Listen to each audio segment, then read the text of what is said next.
What's going on everybody, Kalipis Tech here, coming back at you with another video. In this video, we're going to be doing a quick comparison between the Samsung Galaxy A14 5G and the T-Mobile Revvl 6 Pro 5G. Now, as always, if you want to learn more about either phone individually, definitely check out the description, where I will be linking to several other videos about each of them, as well as some information about pricing, availability, and some of my favorite smartphone accessories. But with that being said, let's get into it. So with the Samsung Galaxy A14 5G, we're getting a 6.6-inch 90Hz PLS LCD display with a 1080p resolution, a PPI of 400, and a 20:9 aspect ratio. With the T-Mobile Revvl 6 Pro, we're getting a 6.82-inch IPS LCD display with a 720p resolution, a PPI of 263, and a 20.5:9 aspect ratio. So on one hand, with the A14 5G, this phone has a much better image quality with a 1080p resolution versus again only 720p with the Revvl 6 Pro, making everything look quite a bit sharper. And with the 90Hz refresh rate, the movement on the screen is going to be a bit faster and smoother, making the A14 in general feel a bit more premium. So if you're doing something like watching videos, for example, where the image quality is a bit more important, then you will get a better experience with the A14 5G. On the other hand, with the T-Mobile Revvl 6 Pro, clearly here at 6.82 inches versus again only 6.6, the Revvl 6 Pro is a bit larger, and with a 20.5:9 aspect ratio versus only 20:9, it also has a slightly taller and more narrow form factor. So if you're doing stuff like reading, scrolling through social media, and stuff like that, where you might not be super concerned with the image quality, but size and dimensions might be a bit more important, then in that case, the T-Mobile Revvl 6 Pro might be a better choice for you. Now for storage, with the A14 5G, we're getting 64GB of internal storage with microSD card expansion, and with the T-Mobile Revvl 6 Pro, this phone has 128GB with microSD card expansion as well. So between the two, clearly here, the T-Mobile Revvl 6 Pro, having double the storage of the A14 5G, does have quite an advantage. So if you typically like to have a lot of apps and games and stuff like that, or maybe you just don't want to ever have to worry about storage, then in that case, you might want to go with the T-Mobile Revvl 6 Pro, because 128GB, especially in this price range, is definitely a great amount of storage. But on the other hand though, with A14 5G, although 64GB is clearly not nearly as much, I feel like for the average user, as long as you're mindful of what you're putting on your phone, with this amount of storage you should at least get by. So if you're not too concerned about storage, maybe you're not doing a ton with your phone, then in that case, the A14 5G is still going to be fine too. But again, if you're more of a heavy user and storage is more of an important factor for you, then again, the T-Mobile Revvl 6 Pro will have an advantage. For security features, both phones have Face Unlock, and they both have fingerprint scanners right here on the power keys. So definitely good placement there, can't go wrong with that. But starting with the A14 5G, let's give them a try. There we go, one more time. And there we go. And now for the Revvl 6 Pro. There we go.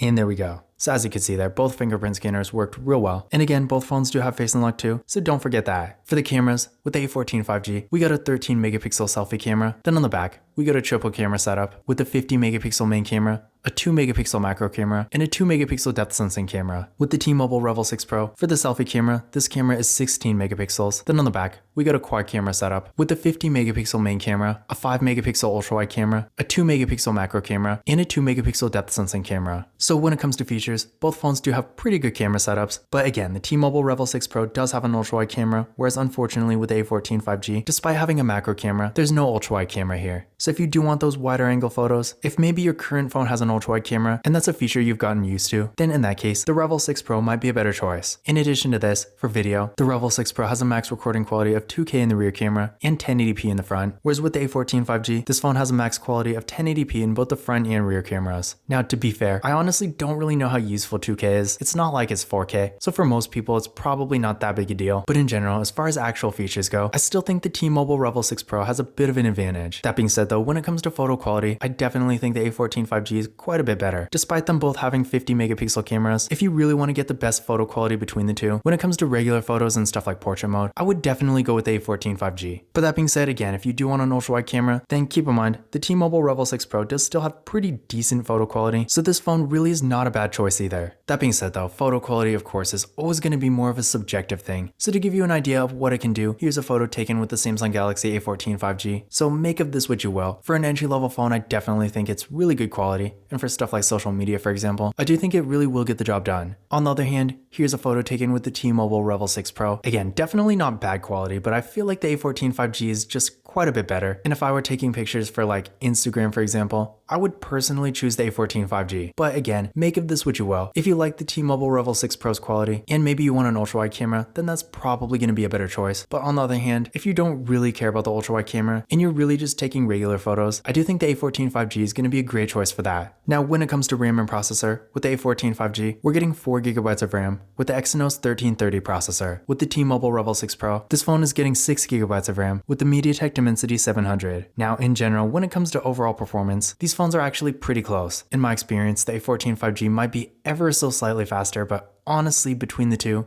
in real life when you're actually using the phones for daily activities, you're really just not going to see a huge performance difference. That being said though, both phones are really good for basic activities like web browsing, social media, watching videos, and some light mobile gaming and stuff like that. So as long as you're not going to be on your phone all day, doing more demanding activities like high performance mobile gaming for example, then I do think either phone will give you a good experience. Now I did run Geekbench 5 benchmark tests on both phones, and here are the results I got. So again, between the two, the A14 5G did score a tiny bit higher, but in real life, you're really not going to notice this difference that much. So again, in general, for more average use, either phone is going to be a great choice. Now when it comes to the battery, both phones have 5000 mAh batteries, both supporting 15W fast charging, so actually there's really no difference here. Except one thing, with the T-Mobile Revvl 6 Pro, this phone does actually support wireless charging too, which is definitely not a common feature in a phone like this. So if you do want wireless charging, then maybe go with the T-Mobile Revvl 6 Pro, but otherwise, between the two, both phones have great battery life, so if you're not always around a charger and you need a phone that's really going to last all day, either phone will be a great choice. Now as far as software goes, with the Samsung Galaxy A14 5G, we are getting Android 13, and knowing Samsung software support, with this phone you can also expect several other major updates in the future. With the T-Mobile Revvl 6, this phone does currently have Android 12, which for what it is not bad, but I really don't know about the updates. It's possible that it could get Android 13, but I'm not really counting on it. And as far as other software support, in general, if you really care about the software, I would definitely go with the A14 over the Revvl 6 Pro, just because with Samsung versus a carrier branded phone, the long-term software support here is going to be so much better. But that being said, of course, if you're not too concerned about having the latest version of Android and you really just want something decent that works, the Revvl 6 Pro is still going to be perfectly fine. Another thing to keep in mind here is that both phones do have NFC, so if you like to make contactless mobile payments using tap and pay, keep in mind that won't be a problem with either phone.